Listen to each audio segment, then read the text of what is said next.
Maswerteng gabi po mga ka-STL. Narito na po ang resulta ng STL Pangasinan para sa araw na to, 3rd December 26, 2024.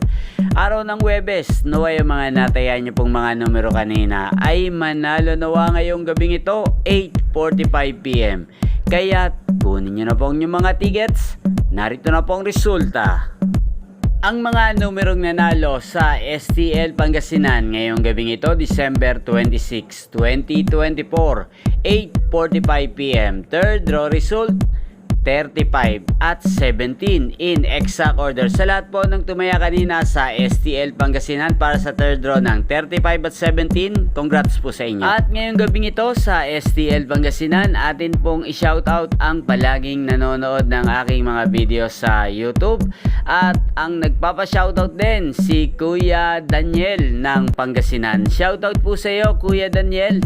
Naway ang mga tinataya mo pong mga numero sa Pangasinan ay manalo na po ngayong gabing ito. At sana po ay nasa mabuti rin po kayong kalagayan.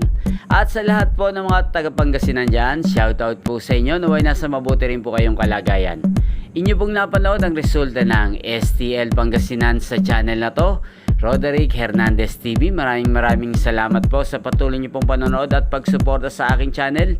Huwag pong kalimutang mag-subscribe. Thank you for watching. Merry Christmas po sa ating lahat at Happy New Year. Magkita-kita pong muli tayo bukas ng alas 12 ng tanghali dito po sa channel na to. Thank you for watching.